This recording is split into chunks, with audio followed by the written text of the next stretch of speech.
I stand in the center of our living room trying to smile as my friends sing Happy Birthday for the 18th time in my life. The grocery store sheet cake sits on our coffee table, its plastic container discarded beside it. Someone probably mom-scrawled Happy Birthday Josie across the top in hasty blue icing that's already starting to bleed into the white frosting beneath. Make a wish, says Melissa, my friend since 3rd grade. I lean forward, staring at the 18 flickering candles. Behind me, Dad checks his watch again. He's done it 4 times in the last 20 minutes. The ancient Bluetooth speaker in the corner crackles as it plays music no one requested, barely audible over the uncomfortable silence filling our modest living room. I close my eyes and blow. The candles don't all go out on the first try. Ooh, that means your wish won't come true, jokes Tyler, earning him an elbow from Melissa. If they only knew what I'd wished for. Recognition. Acknowledgement. Anything to make me feel like I matter in this house. From her seat in the corner, Grandma Margaret watches with narrowed eyes, her tea growing cold in her hands.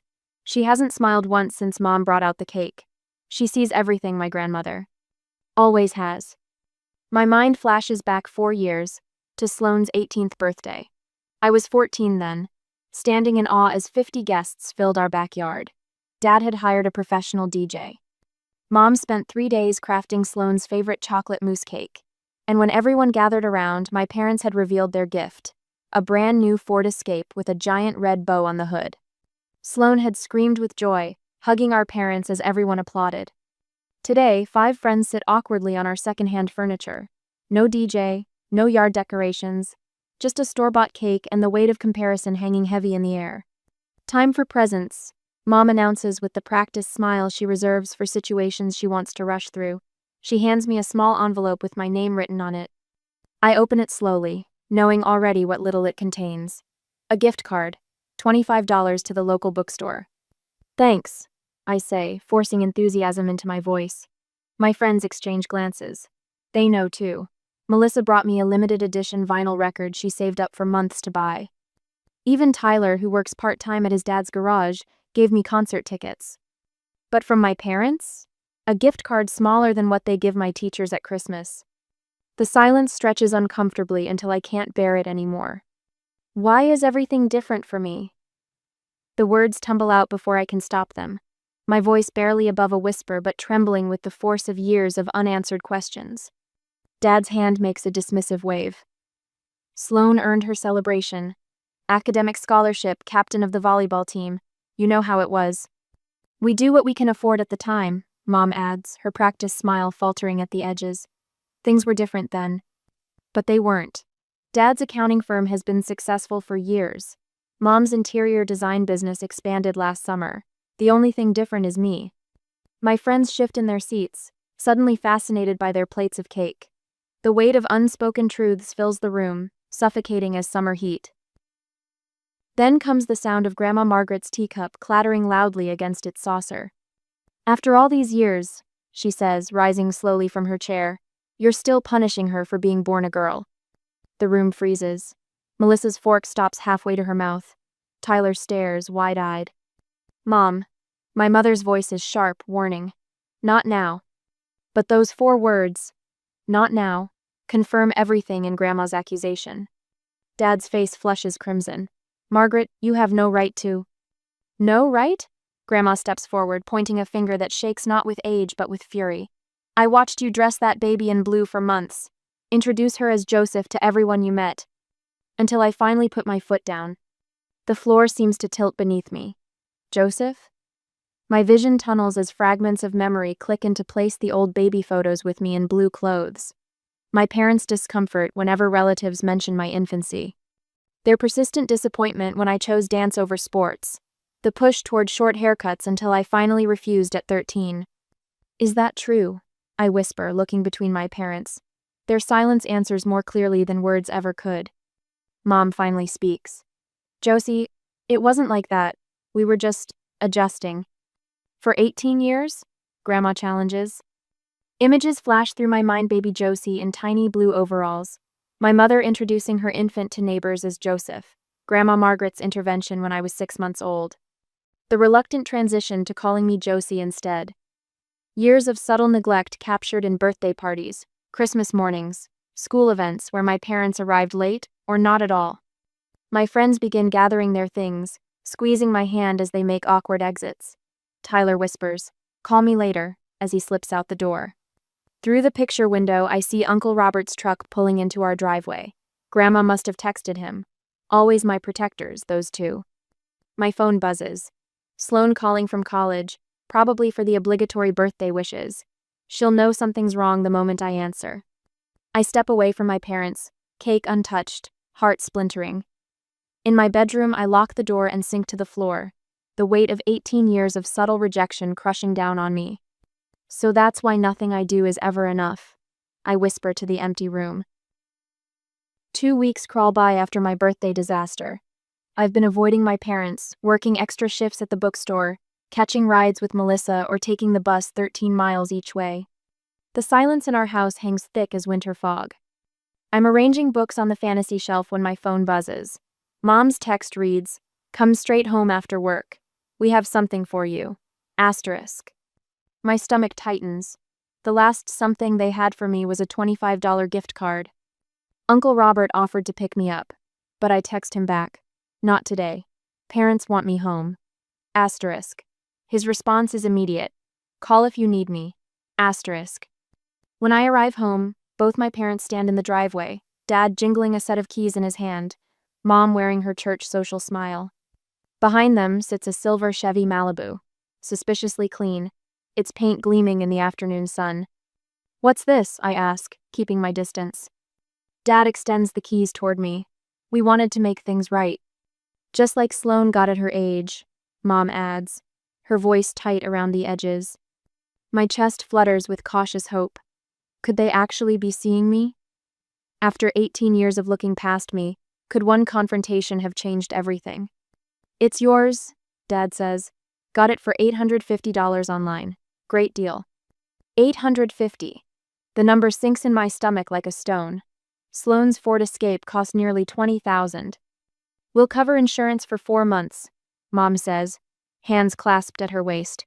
Just like with Sloan. Grandma Margaret appears on the porch, narrowing her eyes at the too shiny car. She circles it slowly, running a finger along the driver's door, examining it like she's inspecting fruit at the market. "Mighty clean for something that cheap," she mutters. "But I need this car. The bookstore is 13 miles away and winter's coming. The bus schedule was just cut back, and Melissa can't always drive me." "Thank you," I say, accepting the keys. "This helps a lot." Dad nods once, mission accomplished. Don't expect anything for Christmas. This was a big expense. $850. A big expense. For them? For the next month, the Malibu serves its purpose. The radio works. The heater blows warm. I make my shifts on time. Each mile feels like independence, even in this bargain basement chariot. Until Thursday afternoon on the interstate. I'm cruising in the middle lane when the temperature gauge creeps from normal to hot in the space of 3 minutes. The steering wheel vibrates under my hands.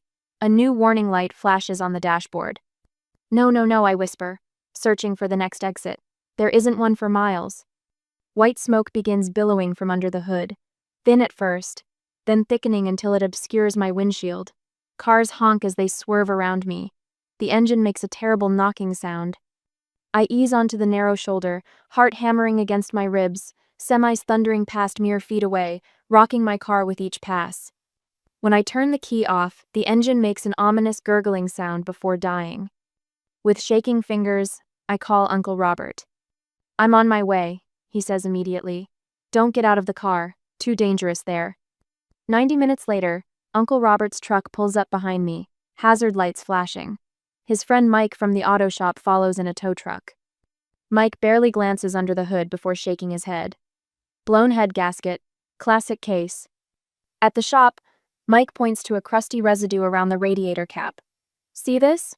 Temporary sealant." And here, he gestures to dried blue liquid trailing down the engine block. More stop, leak. This engine was patched up just enough to sell it, probably knew it wouldn't last 2 months. Uncle Robert's face darkens with each word. "How much to fix it?" I ask. Mike's expression says it all. $2,200 minimum, and even then no guarantees. $2,200. More than I make in 2 months at the bookstore. That night, I face my parents across the kitchen table, the repair estimate between us. The mechanic says it was rigged to run just long enough to sell. I explain, voice trembling, not with tears but rising anger. Did you have it inspected before buying it? Dad doesn't look up from his phone. For $800? Of course not. You could have been killed, Uncle Robert says from behind me. Dad finally looks up, eyes cold. That's karma for embarrassing us at your party. The words hit me like a physical blow.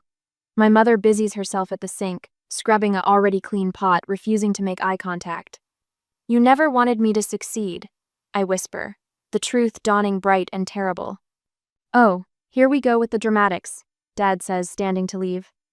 But Grandma Margaret storms through the front door, face flushed with fury. You could have killed her. On a highway with trucks going 70 miles an hour. Uncle Robert pulls up screenshots on his phone. Found the listing online. Runs great, minor cosmetic issues only. But look at the seller's other listings. 3 more cars just like this one, all suspiciously cheap, all recently detailed. Within an hour, our living room fills with extended family. Aunt Paula and Uncle Stephen stand beside me. Cousin Beth puts her arm around my shoulders. Uncle Robert shows everyone the screenshots, explains the mechanic's findings. My parents retreat upstairs, closing their bedroom door, claiming to be the victims of a family mutiny. 1 week later, Uncle Robert and Grandma Margaret pull into our driveway with a blue Honda Fit. Not new, but clean in a way that speaks of care rather than concealment. This car has been thoroughly inspected and serviced. Uncle Robert says, handing me a folder of maintenance records and a clear title. Mike put it on the lift himself. New brakes, fresh oil, good for another 100,000 miles. We put it in your name, Grandma adds. Nobody can take it from you. Through the living room window, I see my parents watching, neither coming outside to help nor acknowledging the family members providing what they wouldn't. I run my fingers over the title with my name printed on it. For the first time, I feel something beyond the hurt and anger, the steady presence of advocates in my corner. People who see me clearly and act accordingly. Thank you, I say, and the words feel insufficient for the weight they carry. 6 months pass like a blur. Winter thaws into a hesitant spring, and I find myself at our kitchen table surrounded by envelopes bearing university letterheads. My hands shake slightly as I slide my thumb under the flap of the largest Wannabe top choice school. Grandma Margaret sits across from me, her reading glasses perched on her nose, a mug of chamomile tea warming her hands. Whatever it says, I'm proud of you. The envelope tears jaggedly, revealing the crisp letterhead of Westlake University. My eyes dart across the page, searching for the words that will determine my future. Dear Josephine Trevelyan, we are pleased to. I can't finish reading aloud. The words blur as tears fill my eyes. What is it, honey? Grandma leans forward, concern etching deeper lines into her weathered face. 60%, I whisper, blinking rapidly.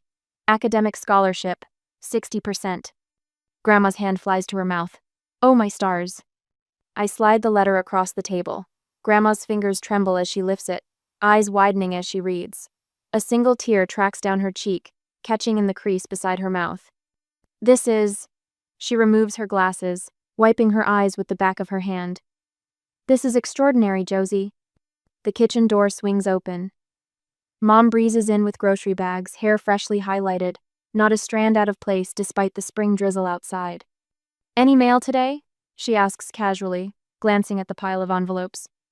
Grandma Margaret slides the letter back toward me, her eyes holding mine in silent support. Just college stuff, I say, watching Mom's face. She sets the bags on the counter, movements practiced and efficient. Anything important? I hold up Westlake's letter. I got in, with a scholarship. That's nice, dear. Her tone is dismissive until she glances at the letter. She freezes, eyes narrowing on the percentage figure highlighted in bold. The plastic grocery bag slips from her fingers, landing with a soft thud on the linoleum. 60%? Her voice pitches higher. There must be some mistake. No mistake. I can't keep the edge from my voice. They want me. Mom snatches the letter, scanning it rapidly. Her face cycles through disbelief, confusion, and something darker I can't quite name. Dad's heavy footsteps sound in the hallway. He enters, briefcase in hand, already loosening his tie. Mail's here, Mom announces, voice tight. She thrusts the letter at him. Josie got a scholarship. Dad scans the page, eyebrows lifting fractionally. Well, that's unexpected. His voice carries the same tone he uses when a client makes an accounting error he needs to correct. Sloane only got 30% at her school, Mom adds quickly. She busies herself with the groceries, avoiding my eyes. And that was with volleyball. The comparison lands like a slap. I bite my tongue until I taste copper. Grandma doesn't bother hiding her disgust. For heaven's sake, Caroline, your daughter just received an incredible opportunity. Is that really all you have to say? The doorbell rings before Mom can respond. Uncle Robert stands on the porch, a bottle of champagne in one hand and a bouquet of yellow roses in the other. I hear congratulations are in order. His grin falters as he reads the tension in the room. Mom's phone chirps. She glances at it, relief washing over her face. Book club emergency. I have to go. She grabs her purse, never looking directly at me. We'll talk about this later. Dad checks his watch. I have a client call in 5 minutes. Good job, Josie. He retreats to his home office, door clicking shut behind him. Uncle Robert watches them go, then turns to me with a wink. More champagne for us, then. Later that evening, I stand beside Grandma Margaret in her kitchen, drying dishes as she washes them. The celebration with Uncle Robert left me lighter than I've felt in months, but questions still gnaw at me, sharper after my parents' reactions. Grandma, I say, setting down a plate carefully, was I even wanted? Her hands go still in the soapy water. She rinses them slowly, deliberate in her movements as she sets down the dish towel. Her eyes, faded blue but still sharp, meet mine. It's time you knew everything, sweetheart. We move to her small living room with its familiar scent of lavender sachets and old books. Uncle Robert joins us, settling into the worn armchair by the window. Sloane answers our video call on the first ring, her dorm room visible in the background. What's going on? Sloane asks, face tight with concern. Grandma takes a deep breath. Your parents had very specific expectations when Caroline got pregnant with Josie. After having you, they wanted a son. The room seems to tilt beneath me. What? Your mother dressed you in blue for months after you were born, Grandma continues. She called you Joseph, introduced you that way to everyone. Uncle Robert nods grimly, until Mom finally put her foot down when you were about 6 months old. I knew something was off, but they never told me this, Sloane says, her voice small on the screen. Grandma rises and retrieves a shoebox from her closet. Inside are photos I've never seen a baby in blue overalls, tiny baseball caps, miniature sneakers with sports logos. That's me? I whisper, touching the glossy surface of a photo showing my mother holding an infant in a blue onesie with Daddy's little slugger embroidered across the chest. Until you were about 7 months old, Grandma confirms. When I finally convinced them this wasn't healthy for anyone, they reluctantly started calling you Josie. Uncle Robert reaches for a faded envelope. I've kept these emails from when you were little. Your dad was furious when your preschool teacher suggested you might have artistic talent rather than athletic ability. You wore my hand, me downs until you were 4. Sloane adds softly. Even though they could afford new things, I remember Mom complaining that all my old clothes were too girly for you. The pieces of my life rearrange themselves, creating a picture that finally makes sense. Tears burn in my eyes, but then unexpectedly laughter bubbles up from somewhere deep inside me. At least now it makes sense, I say, wiping my eyes. All these years I thought I wasn't good enough. Turns out I just wasn't the right gender. Sloane's laugh mingles with mine, though tears shine in her eyes too. I tried to protect you. I didn't know how to tell you. Their disappointment isn't my burden to carry anymore. I say, the words forming a revelation as I speak them. Uncle Robert leans forward, face serious. Now, about that scholarship, let's talk strategy. We gather around Grandma's dining table, university brochures spread before us. The school sits 1,200 miles away, a distance that suddenly feels necessary rather than daunting. I can help with living expenses, Uncle Robert says, making notes on a legal pad. And I've got connections at an accounting firm near campus for part-time work. Sloane taps her screen. I'll visit you instead of going home for breaks next year. We're deep in planning when my phone buzzes. My parents, suddenly interested now that others are involved. We should discuss your college plans, Mom's text reads. Dad and I have some thoughts. 3 days later, they corner me in the kitchen. Leaving the state seems dramatic. Mom says, stirring her coffee. There are perfectly good schools here. Dad nods. Besides, who's going to help your mother around the house? I keep my voice neutral. I've made my decision. It's like you're abandoning your family, Mom says, voice dripping with passive-aggressive sweetness. Dad leans against the counter. You know, your academic success really reflects the values we instilled in you. The audacity nearly takes my breath away. The values Grandma Margaret instilled in me. I correct him. We're willing to help with tuition, Mom offers suddenly. If you stay in state, of course, and maintain the right GPA, and come home weekends.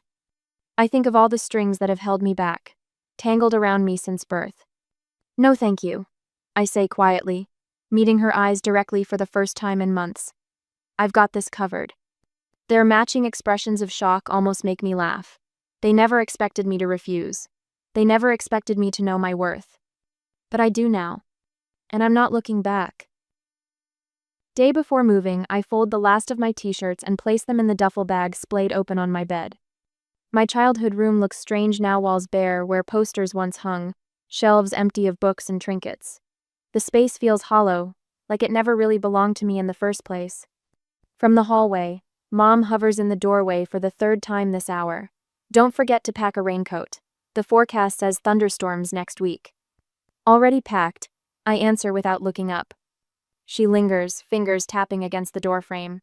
And you've got enough money for emergencies? The ATM fees on campus are ridiculous. Uncle Robert handled that yesterday, setting up a new account at a bank with branches near campus. But I just nod, not sharing this information. I'm covered. Through the wall, I hear Dad on the phone, his voice rising and falling as he tells someone about my daughter heading off to college. The pride in his voice makes me want to laugh. Where was that pride last week when he warned me I'd probably flunk out by Christmas? Grandma Margaret appears behind Mom carrying a small box. Found these in my attic. Thought you might want them. She slips past Mom and sets the box on my bed photo albums from my dance recitals that my parents never bothered to attend. Thanks, Grandma. Our eyes meet, a silent understanding passing between us. Mom steps forward. I could have given her those. I have all her recital programs somewhere. Do you? Grandma raises an eyebrow. Funny, I don't recall you attending many of them. Mom's face flushes. She retreats down the hallway, calling over her shoulder. I'm making sandwiches for the road. When she's gone, I whisper, You didn't have to do that. Yes, I did. Grandma tucks a strand of hair behind my ear. Some truths need saying, even at this late hour. The doorbell rings. Through my window, I spot Uncle Robert's SUV parked behind Sloane's compact car. My heart leaps. Sloane wasn't supposed to arrive until tomorrow. I rush downstairs to find my sister standing in the foyer, hair shorter than when I last saw her, eyes bright with mischief. Surprise! She throws her arms around me. You think I'd miss moving my little sister to college? Dad emerges from his office, face tight with confusion. Sloane? We weren't expecting you until tomorrow. Plans changed. She shrugs, not offering further explanation. Where's Mom? Kitchen, I say, unable to stop smiling. That night, after the packing is mostly done, and our parents have retreated to their bedroom, Sloane and I sit cross-legged on my mattress, now stripped of sheets and blankets.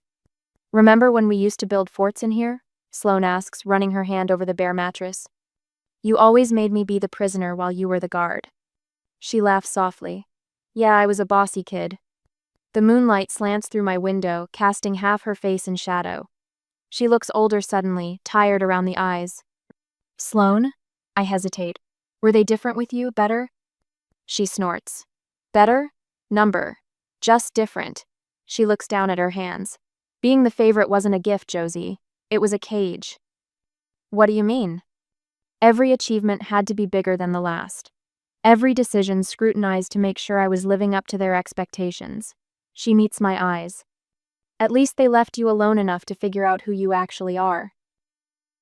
I never thought of it that way. But they gave you everything. Material things, sure, but they were always watching, always pushing. They had my whole life mapped out. She looks around the nearly empty room. You're escaping. I'm still trying to. We talk until sunrise, truths flowing between us that had been dammed up for years. For the first time, I see my sister not as the golden child, but as another casualty of our parents' warped love. Morning arrives with a flurry of activity. Uncle Robert and Grandma load the last boxes into the SUV while Mom fusses with a cooler of snacks nobody asked for. Dad stands awkwardly in the driveway, jangling his keys. Call when you get there. And remember what I said about that economics professor. His grading curve is brutal. The neighbors watch from their porches as my parents make a show of teary hugs and last-minute advice. For their audience, they play the part of devoted parents sending their daughter off to college. I give each a brief, appropriate hug. To Dad, I say nothing. To Mom, I whisper close to her ear, I forgive you, but I won't forget. Her body stiffens against mine. Then I'm in the SUV, Sloan beside me, Grandma and Uncle Robert in front. As we pull away, I watch my childhood home shrink in the rearview mirror. With each mile marker, something lifts from my shoulders, a weight I've carried so long I forgot it was there. You know, Sloan says quietly, I'm thinking of transferring, maybe somewhere on the West Coast. Grandma chuckles from the front seat. My mother nearly disowned me when I moved 50 miles away from home, said I was abandoning the family. What did you do, I ask. Live my life anyway. She turns, eyes crinkling. Some patterns need breaking, sweet girl. By afternoon, we reach campus. My dorm room is tiny but entirely Menino history here. No comparison. No constant evaluation. That night, after everyone leaves, I call Grandma instead of my parents. As we talk, I stare out the window at students crossing the quad, laughing, living. For the first time in 18 years, I take a full breath. 3 months later, the email sits open on my laptop screen. 3 sentences, carefully composed over 2 hours. A boundary drawn in pixels and punctuation. I won't be coming home for Thanksgiving this year. I have plans with friends here. I hope you understand.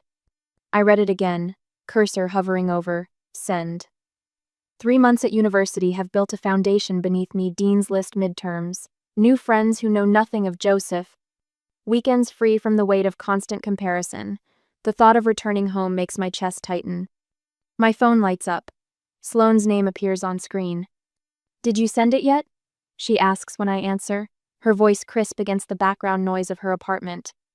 Still working up the nerve, I admit, watching raindrops race each other down my dorm window. November in Massachusetts brings early darkness and skies the color of wet cement. I'm not going either, Sloane says. I already told them last week. How'd they take it? A short, humorless laugh. Dad sent me a lecture about family traditions, Mom cried. The familiar guilt rises, but something new rises alongside it, determination. I press send before I can change my mind.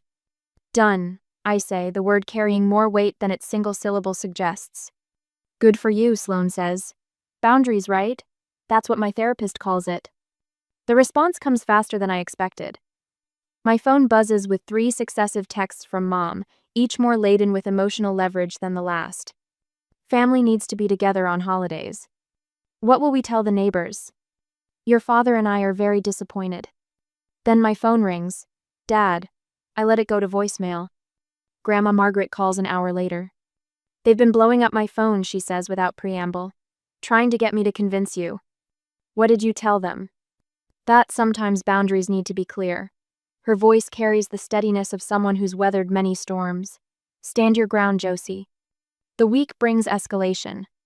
Dad's stern email lands in my inbox, thick with words like respect and tradition and proper family values. Uncle Robert forwards messages where my parents have reached out to cousins, trying to create a pressure campaign.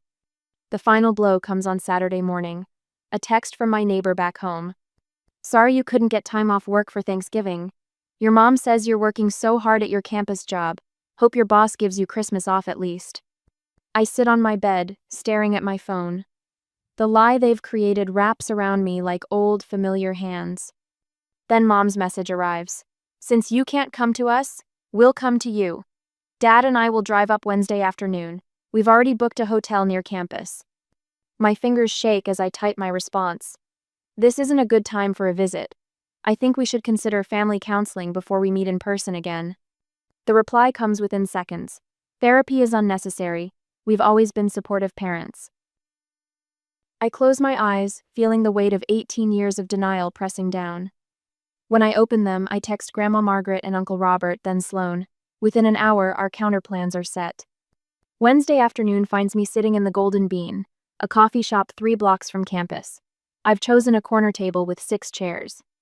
The place smells of cinnamon and espresso, music playing just loud enough to provide privacy without drowning conversation.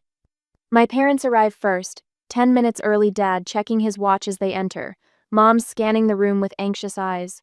They spot me and approach, their smiles too wide, too rehearsed. "There's our college girl," Mom says, leaning in for a hug I don't return. Uncle Robert and Grandma Margaret arrive 5 minutes later, their presence shifting the energy immediately. Dad's smile hardens. "What are they doing here?" he asks, voice tight. "Support," I say simply, placing my phone at the center of the table, Sloane's face visible on the screen from her video call. "Is this an ambush?" Dad asks, color rising in his face. "It's a conversation that's 18 years overdue," Sloane says from the phone. Dad straightens his shoulders, falling into the posture he uses at Rotary Club speeches. "Now listen here," he begins, voice measured. "Family loyalty is the foundation of—" I open my backpack and pull out a manila envelope, sliding out several photos and placing them on the table. Baby pictures. Me in blue overalls. Me in a baseball cap. Me in a tiny suit at my christening. "You named me Joseph," I say quietly. "You dressed me as a boy. You introduced me as your son." Mom's hand trembles as she reaches for her water glass. "Josie, we did the best we could with—" "No," Sloane interrupts, her voice clear through the speaker. "You did what was easiest for you." "You punished her for being born a girl," Grandma adds, her eyes never leaving my mother's face. "For 18 years. The coffee shop continues its normal rhythm around used espresso machines hissing, customers chatting, music playing while at our table. Time seems suspended. "We're your daughters," I say, meeting each of my parents' eyes in turn, "not your projects." Sloane nods on screen. "If you want a relationship with either of us going forward, we need 3 things. Her voice is calm but firm. "First, acknowledge what you did without excuses. Second," I continue, "family therapy. Real participation, not just showing up. And third," Sloane finishes, "respect for our boundaries going forward." Dad's face darkens to crimson. "This is ridiculous. You've turned everyone against us." He gestures wildly toward Uncle Robert and Grandma, feeding them lies about. "They're not lies if I lived them," I say, my voice steadier than I feel inside. Mom dabs at her eyes with a napkin. "We love you, Josie. We've always loved you. We just wanted the best." "You wanted a son," I correct her. "And when you got me instead, you settled for having a lesser daughter." The silence that follows feels weighted with 18 years of unspoken truth. Grandma Margaret sighs, the sound heavy with disappointment. "After all these years," she murmurs, "and you still can't face it." I look at my parents, really look at them. Dad rigid with anger, Mom crumbling under the weight of exposure, neither capable of the simple words that might begin to heal this breach. A strange calm settles over me as I stand, gathering my photos and bag. "I think we're done here," I say quietly. I walk away without looking back, the bell above the coffee shop door chiming a final note as I step into the crisp November air, breathing deeply for what feels like the first time in 18 years. A year later, my dorm room glows golden in the afternoon light. Unlike the stark white walls of my childhood bedroom, these walls tell stories, concert tickets from shows with friends who chose to be family, Polaroids of Sloane and me making ridiculous faces at the beach, and proudly centered above my desk, my Dean's List certificate in a simple black frame. "You managed to fit an entire life into 300 square feet, says Maya, my roommate, lounging across my bed with her sociology textbook. She points to the bulletin board where Grandma Margaret's latest letter sits prominently. "Your grandmother still writes actual letters. That's precious." I run my fingers over Grandma's familiar handwriting. She says email lacks soul. The truth is, simpler Margaret knows how much I treasure holding something she touched, a physical connection spanning the miles between us. 1 year. That's how long it's been since I walked away from that coffee shop table, since I stopped trying to extract water from the stone that is my parents' love. The calendar on my wall marks monthly sister weekends with little heart stickers. Purple circles indicate video calls with Grandma and Uncle Robert. What's missing speaks volumes: no photos of my parents anywhere in this carefully curated space. My phone buzzes with a text from Sloane. "Still on for Thanksgiving at my place?" Rob and Grams confirmed. bringing 2 pies and that green bean thing you pretend to hate but secretly love. I smile, typing back. Wouldn't miss it. Making mom's cranberry sauce recipe one thing she got right. The irony isn't lost on me. The only maternal legacy I choose to carry forward is a recipe, not the emotional baggage I spent 18 years collecting. My therapist would call this progress. 3 sessions a month, courtesy of University Health Services, has taught me to recognize what's worth keeping and what needs releasing. On my desk sits my psychology journal, the one Professor Winters encouraged me to keep. Its pages chronicle the journey from confusion to clarity, from pain to purpose. Last week's entry marks a milestone. I helped another student, a freshman whose parents favor her twin brother, navigate the familiar territory of conditional love. Sometimes the family we're born into isn't the family that helps us grow, I told her, words that would have sounded like empty platitudes a year ago but now carry the weight of lived experience. Maya glances at the single holiday card pinned to the corner of my bulletin board, the obligatory correspondence from my parents, featuring a stock family photo from 3 years ago, before the truth exploded.